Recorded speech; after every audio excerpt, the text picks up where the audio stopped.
The studious boy in a checkered blazer stares blankly, thinking he just locked eyes with a girl's butt and still processing that absurd moment. In class, the cheerful short-haired girl Ranka beams as classmates praise yesterday's cute video, reminding them to like it and soaking in their reactions.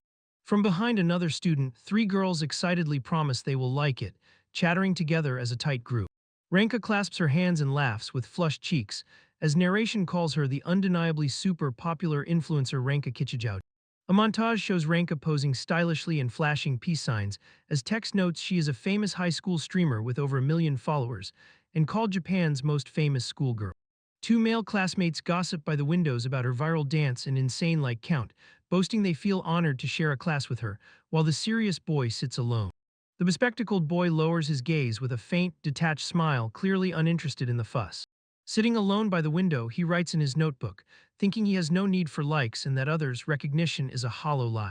Seen from above, he slumps over his desk recalling that wise people stay harmonious without blind conformity, while petty people follow the crowd, reflecting that real solidarity differs from simply going with the flow.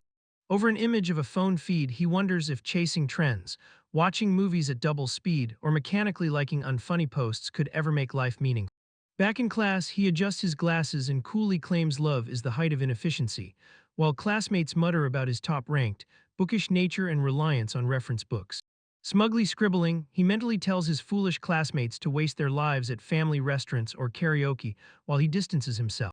From above, he sits alone among scattered desks, resolving to push himself into a realm they can never reach and there find true happiness. Pointing and shining his glasses, he imagines the day they regret not living like him, thinking that by the time they complain it will be too late. From a low angle, his outstretched hand and confident pose fill the frame as he decides that once he becomes a noble person, they will have already thrown away any chance to become like that. A principal's office sign appears as an off-screen voice says Kiminaga should work only part-time, while narration notes it was supposed to be that way but something has gone wrong. Inside, the glamorous principal lounges in her chair and bluntly orders him to drop out, her relaxed smile clashing with the harsh word. In close-up, Kiminaga's face contorts in panic, sweat pouring, as he cries out at the sudden threat of expulsion. The view widens to the neat office as the principal, back-turned, explains a report came in about him, reminds him part-time work is forbidden, and warns that if caught the heaviest penalty applies, asking if he knew. He turns pale and sweats, stammering inwardly how his secret could have been discovered. The principal eyes him thoughtfully, admitting that suddenly expelling a high-achieving student like him would be too cruel even for her. Leaning over her desk, she calls his full name, Kiminaga Shikami-kun, making him stand stiffly at the door.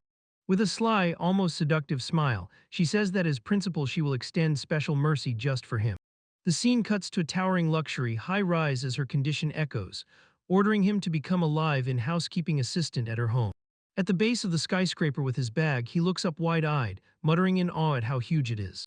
A thought montage shows his past cleaning and Judon jobs, as he marvels that such a well-paid offer could also let him avoid expulsion by doing housekeeping. His serious profile appears with text explaining that earning more is best for him now, and that he wants to support the Kiminaga family finances. At the intercom, his hand clenches as he introduces himself as a worker from the housekeeping agency, while an unseen person wonders who he is. From above, he stands in the lobby as a woman's voice answers, and he hurriedly says he heard about the job and that she can open the door so he can come in alone. Soon he stands by elevator doors on the top floor, thinking this must be the very highest level and that the residence beyond must be incredibly luxurious. In close-up, he steels himself, reasoning he is skilled at chores and should be able to handle this job. He grips the door handle, pushes it open, and politely announces his entrance, unaware of what awaits inside. The door reveals a mountainous dump of trash and boxes, and he recoils in horror, yelling inwardly what kind of filthy room this is. Cardboard boxes overflow with clothes, plastic bags, and dirty plates with leftovers as he mentally lists each disgusting sight. Wiping sweat, he laments how this luxurious home is wasted in such filth, wondering what kind of person lives like this. His gaze shifts through the garbage toward a suspicious shape among boxes, wondering if something is hidden there. Glasses glinting, he stares at what looks like a butt sticking from the trash, wondering what creature it is, even fearing a mysterious butt demon, before realizing in disbelief the butt seems to be talking. The camera reveals Ranka in an oversized t-shirt on all fours recording with her phone, repeatedly making cat-like nya sounds to someone off-screen. A close-up of her surprised face with Kiminaga's tiny portrait shows him recognizing her as his classmate and the girl from social media videos. Her phone screen shows a cat as Ranka keeps calling Nya while wriggling, and he realizes in the background she was filming the cat. Approaching timidly, he introduces himself and explains he came after being recommended for housework, while she stands rigidly in her loose shirt, clearly startled. She suddenly screams and swings wildly, her flailing limbs sending him flying in terror and pain. She then stands in just t-shirt and underwear, clutching the hem and furiously yelling that he is a pervert, her body shaking. Entangled in her fallen bra, Kiminaga panics, insisting inwardly he is not a pervert and wondering how this happened.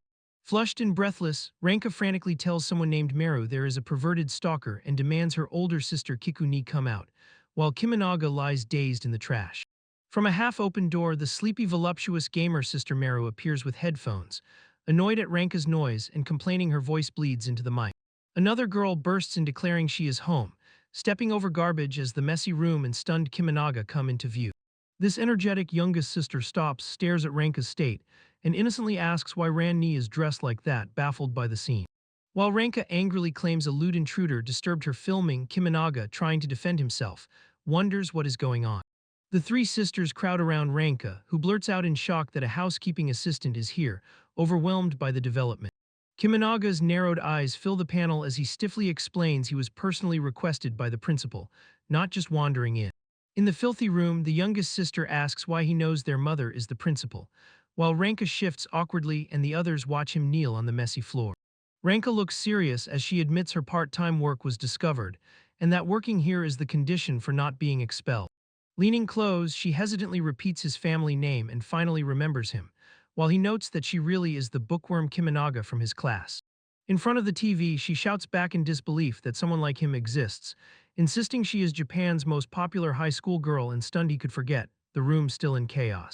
Her temper flares as she screams in frustration, while he calmly remarks that her confidence in calling herself Japan's #1 is incredibly high.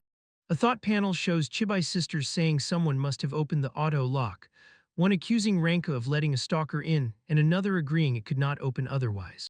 Ranka grimaces, sweating and clenching her teeth as she realizes her earlier actions may have allowed him inside. She yells for Kikuni toward the TV, now blank, and a tiny off-screen reply answers that she is present. A virtual avatar of their eldest sister suddenly appears on the television, cheerfully asking if someone called her, while Kiminaga stares in bewilderment.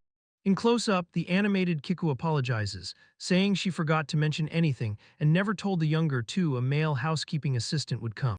From Kiminaga's perspective, he sees Ranka furiously pressing the TV while narration notes she is literally arguing with an illustration, leaving him speechless.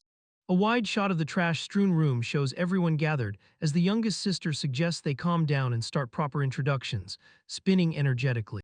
With sparkles behind her, the youngest sister strikes a peace sign and introduces herself as China Nana, the charming baby of the Kichijauji family and a voice-acting prodigy near debut. The scene shifts to sultry middle sister Meru, who introduces herself as the third child whose hobbies and work are gaming, eyeing Kiminaga coolly from behind headphones. In a narrow banner, China Nana cheerfully calls to Kikuni for the last introduction while Ranka, labeled second child, stands awkwardly aside in silence. On the television, Kiku smiles and introduces herself as the eldest, explaining her main job is illustrator, side job VTuber, and hobby pretending to be high school girl Hisoka Kyukiki. China Nana in front of the TV explains that Kikuni is practically the household's resident spirit, who almost never leaves her room and lives through her avatar.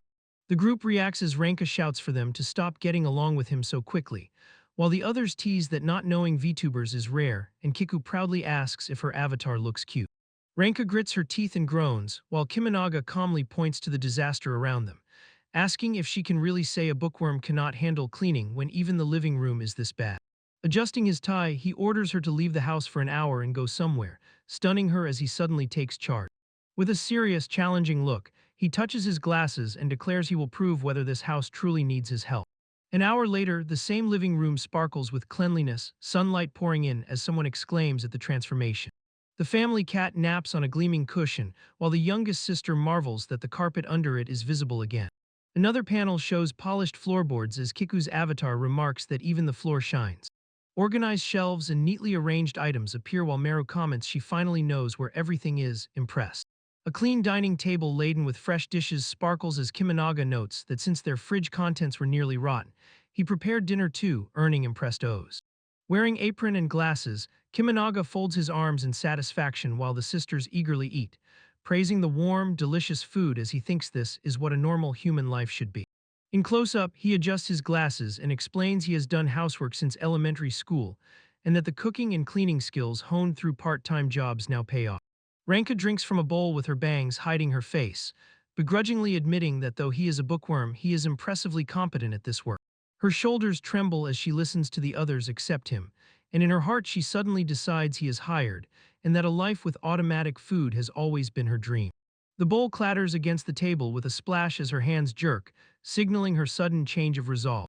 Slamming both palms on the table, Ranka glares and loudly reverses herself, shouting he is rejected, her pride wiping out her enthusiasm. Kiminaga stares in shock and demands why, protesting his work was perfect, while she marches at him with renewed hostility. She then shoves him through the door into the hallway, yelling that he is rejected and absolutely not accepted as housekeeper. Pointing furiously from the doorway, she screams for him to leave at once and slams the door, face burning red. Left in the corridor with his apron twisted, Kiminaga looks at the closed door and mutters that maybe he just set the record for fastest firing. A close-up of his anxious face shows him sweating as he wonders if this truly is the quickest dismissal he has ever had. Later in the cafeteria, he explains everything to a long-haired girl beside him, who listens, says so that is what happened, then shifts the topic. Leaning on the counter with a straw, she casually notes how another girl's skirt length makes her knees strangely fascinating, making Kiminaga flail behind her and shout for her to stop. Outside on a bench with lunch, she hears his exasperated shouts from the window and scolds that his only friend is about to be expelled, so he should at least care a little. Facing him, she notes with a small smile that it is rare to see him this troubled, and lightly thanks him for the food he shared. A diagram of his name appears as she calls him Kunshi-kun, and he reflects that the odd nickname from the kanji for wise person in Kiminaga Shikimi comes from her.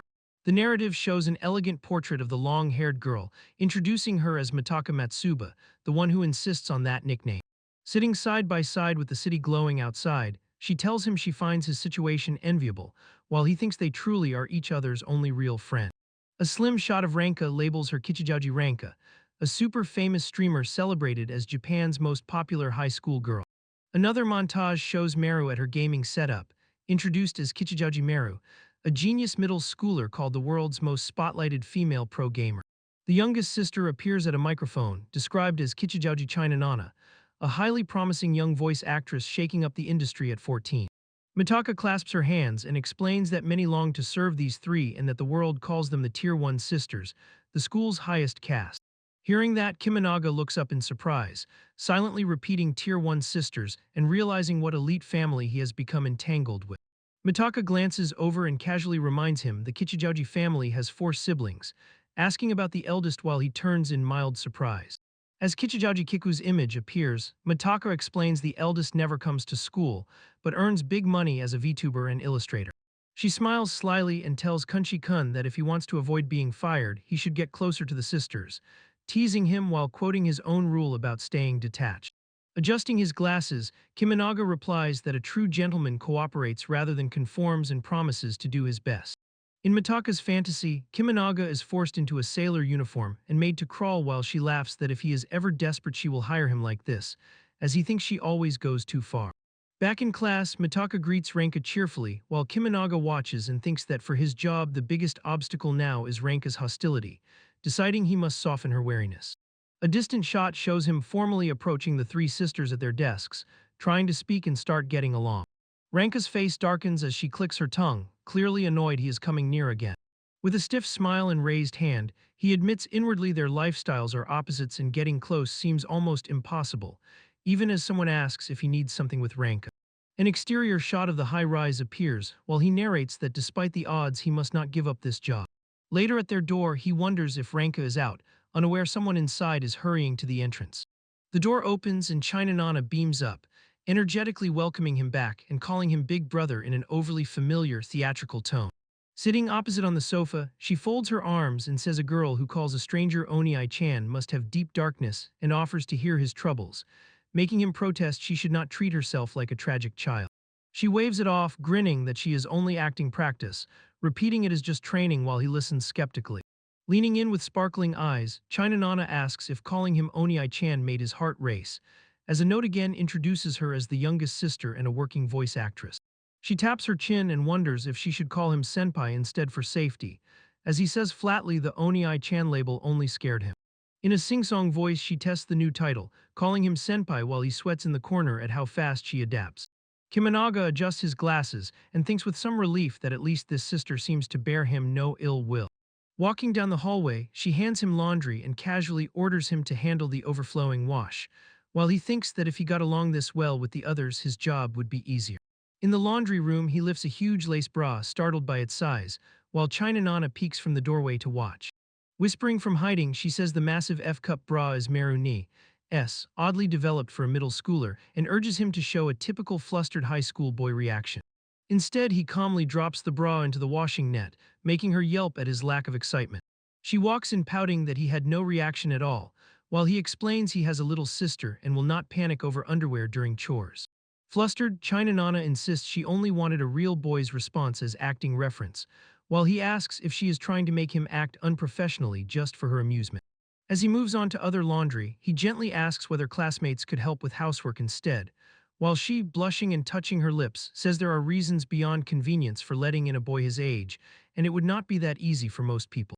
Curling against the wall with a shy smile, she admits the real reason is she has always wanted an older brother. Kimanaga reminds her wryly he already has a younger sister, but she hums happily and declares this is the perfect time to start calling him Shikimi Oni-chan for real. Later he walks down the hall with laundry when yawning Meru appears in an oversized shirt, stretching as he freezes. With headphones around her neck and one sleepy eye open, Meru answers China Nana blandly and mutters a drowsy good morning even though it is clearly not. Kimanaga points out it is already 6:30 in the evening and asks if she just woke up and what happened to school, horrified by her reversed schedule. A sharp close-up of her eye shows Meru insisting that of course school and her lifestyle are connected, taking his question seriously. Watching with China Nana, Kimanaga notes that Meru lives like a vampire with day and night reversed, and China Nana suggests they have him clean her room too, an idea he sees might be necessary. Looking down at the clutter with a sweat drop, Meru admits it might be getting dangerous while still claiming it is manageable. At China Nana's loud urging to just do it, Meru's door creaks open, ominous darkness pouring from the filthy room. Standing beside him, Meru begins to say look as she reveals the interior, resigned while Kimanaga braces himself. Inside, mountains of trash bags, boxes, and game cases swallow surfaces, while she claims it is not that messy and says she threw out garbage yesterday, though a note says nothing looks tidy. Picking their way through, Kimanaga says he will clean before she gets sick, while she hurriedly warns him not to touch the keyboard or mouse, caring more about gaming gear than health. As he starts sorting, he recalls Meru is the third child, and if he remembers right, a pro gamer, seeing how completely she focuses on games despite the filth. Suddenly, his eyes bulge in a narrow panel as he spots something unexpected among the piles. Next, Meru lies sprawled on the bed in revealing lingerie, shrieking as he accidentally pulls away the blanket covering her. Flustered, he covers his face and tells her to put something on, while she stands boldly in just underwear, saying even siblings would find this level of exposure too much. She calmly adjusts a strap and says it is not a big deal since her nipples are technically not visible, showing almost no embarrassment. Bending over in a tight workout outfit, Meru says that if he is here for work he should ignore small things like her clothes, since he came for the job, not anything else. Looming over him with low voice and huge chest filling the frame, she warns that if, despite being professional, he is staring with lustful eyes she wants him to stop, making him panic and deny it. In a dotted gag panel she compares him unfavorably to a cleaning robot, while he squats among garbage bags, laughing nervously and saying she can just see him as a household robot doing dirty work. On the TV, Kiku's avatar watches and comments that he is either extremely diligent or a total pervert, half impressed and half teasing. While he washes dishes, Kimanaga greets the TV dryly and Kiku jokingly calls him a protein creature, accusing him of discriminatory language as he says he will be more careful. In profile, Kimanaga insists he is a hardworking, respectable man, determined to prove he is not the pervert Ranka thinks. Kiku eyes him from the monitor and says he seems like the type who has never had a girlfriend, casually reading him. Flustered, he demands how the topic suddenly turned to his love life, clearly stung by her accuracy. On TV, Kiku continues, calling him the type who claims having a partner is pointless despite never dating, while he shouts from off-screen that she keeps twisting things. She smiles and says a guy with his level of self-awareness might actually suit Ranka, noting her little sister is also extremely self-conscious. Carrying a tray of cups, Kimanaga replies that most streamers he has seen fit that description of craving attention. Kiku counters that while maybe so, Ranka likely has some man hatred on top, then wonders aloud if he dislikes men even though he works as a streamer. Looking tired, she sighs that he seems to misunderstand streamers, picturing them as secret account girls begging for validation, which is not quite right. Kiminaga protests he does not go that far, but says it still looks to him like drowning in the darkness of validation hunger.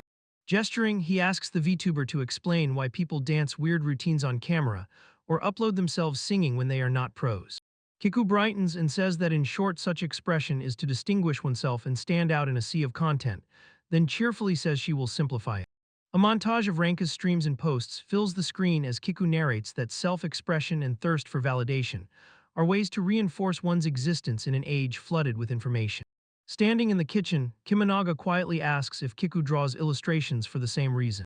Reclining in an oversized shirt, the real Kiku admits the world is full of things yet still boring, so humans need ways to kill time like her art and streaming.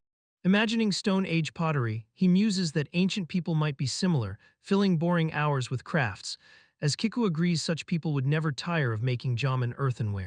Still unsure, he says he does not quite get it and asks if in the end they all just want to be worshipped, and Kiku concedes that might be partly true. She laughs, calling him a hopeless bookworm, but says that even if they want praise, having a passion is admirable by itself. Kiku's avatar leans toward the camera and urges him, as someone good at thinking, to consider carefully what Ranka really needs now. Left alone, Kiminaga stares down, listing streamer, voice actor, pro gamer, and illustrator, wondering how to know what people in such unusual worlds truly require. His gaze falls on a small desk calendar near the TV, and he murmurs curiously as an idea forms. Just then China Nana and Meru come downstairs sniffing, cheerfully saying their stomachs are growling and they smell something delicious. Looking at the calendar, Kiminaga asks if they are all freelancers, and they vaguely confirm they are. Holding the calendar open, he asks if they have finished their annual tax filings, reminding them early March is almost over, making the sisters freeze. Later Ranka comes home, calls out in the entryway, then stops when she sees his shoes and exclaims in shock that the rejected guy is back. Kiminaga suddenly grabs her shoulders and, eyes intense, demands she hand over her shopping receipts. He insists she also bring her withholding slips at once, startling her with his tax obsession. Ranka stammers, repeating annual tax return as if only now grasping what he means.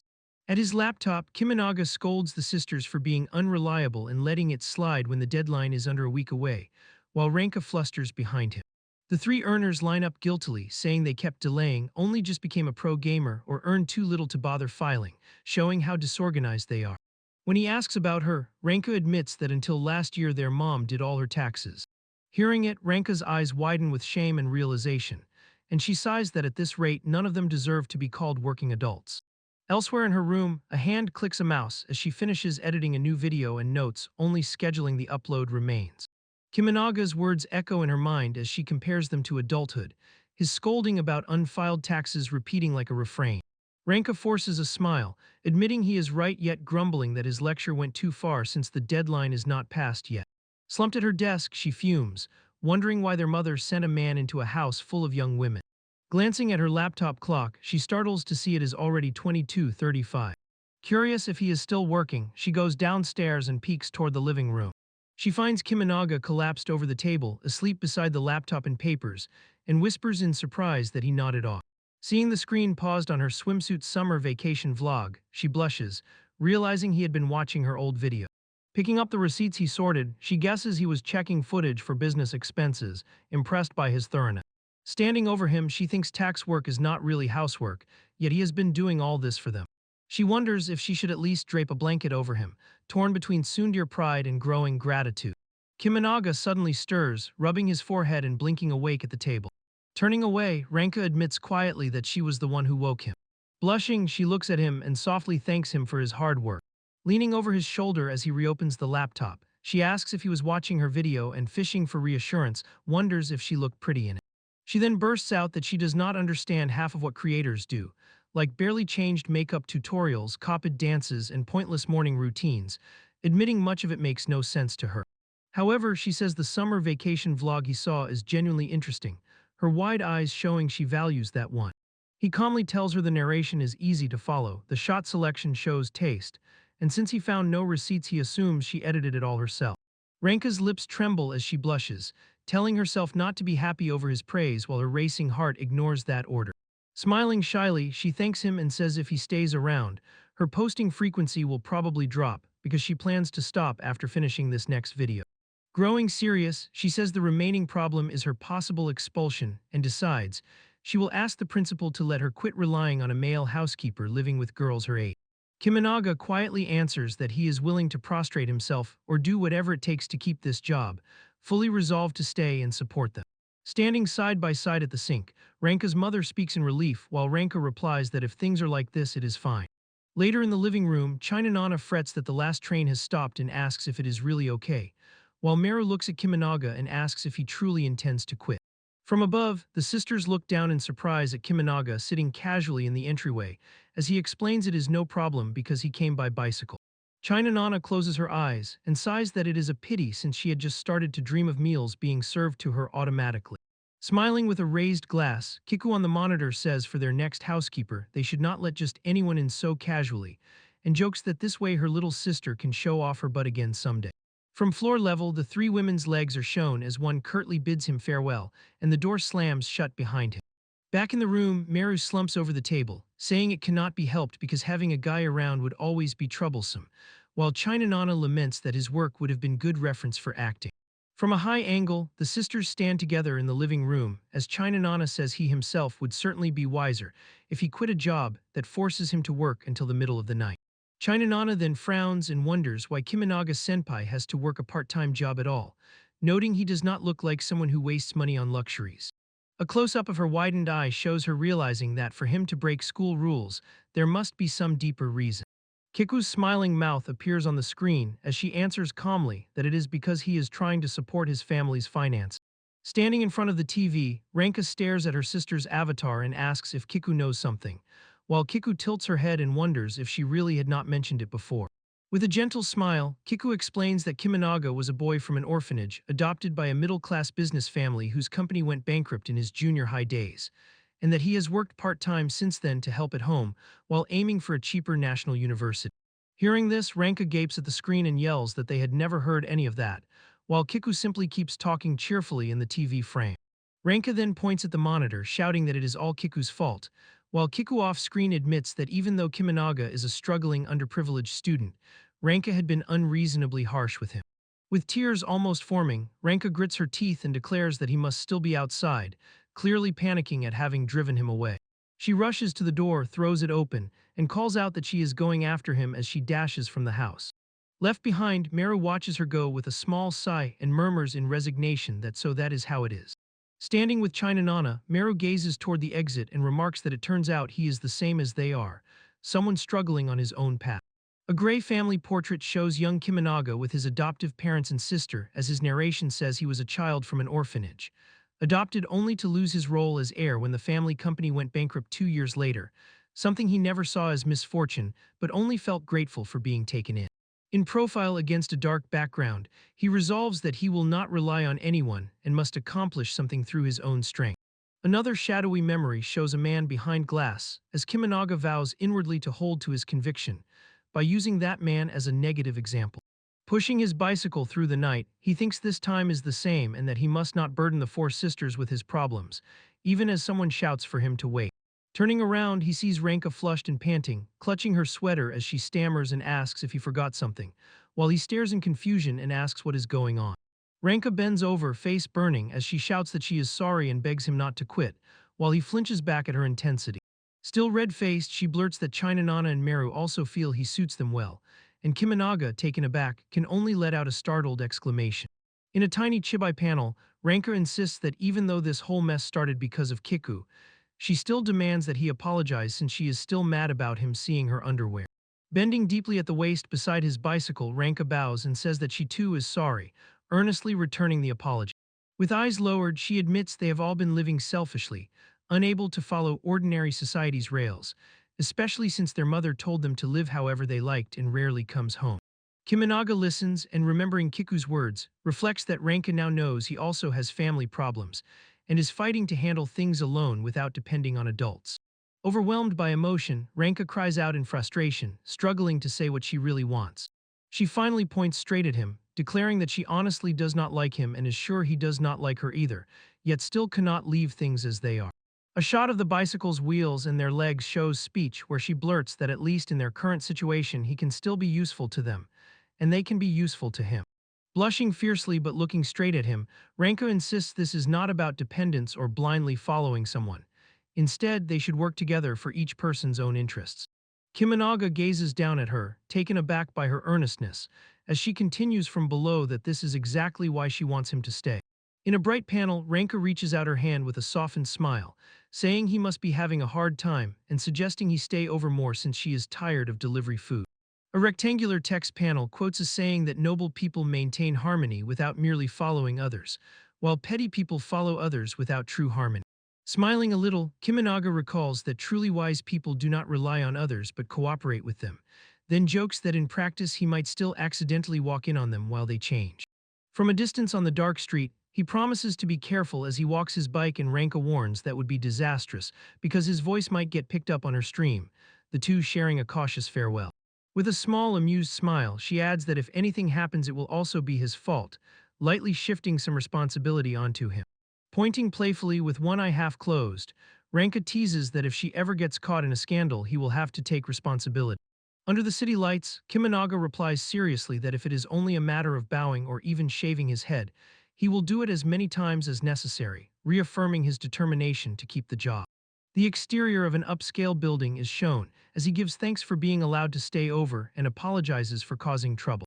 Inside the lobby, Ranka's mother faces him and assures him it is fine, saying he ended up staying late because of the job they forced on him. In a dotted chibai panel, Ranka demands that he give them some sort of contact, whether Line or Instagram, while he awkwardly admits he does not use social media at all. Kimanaga then proudly flips open his old-fashioned clamshell phone and says he at least has a cell phone, leaving Ranka stunned that he still uses such a device in this era. Waving her hands, Ranka announces that she will just buy him a smartphone next time, while he flails and protests that smartphones are a tool humanity adopted too early because they only deepen people's craving for approval. She finally insists that he simply give her his phone number and email address for now, promising to share the information with the others later. The next morning, Kimanaga rides his bicycle along a quiet road in the crisp air, thinking how refreshing the cold morning feels. Looking up at a tall building that reflects the sky, he muses that before long this commuting route will probably become an ordinary part of his life. While pedaling, he feels his flip phone vibrate and checks the screen, wondering if the new message is from Kichijoji and seeing it is from an unknown email address. Opening it, he is stunned to see a photo of himself happily surrounded by the four sisters with a caption asking if this time he will choose them, and he wonders what this picture is supposed to mean.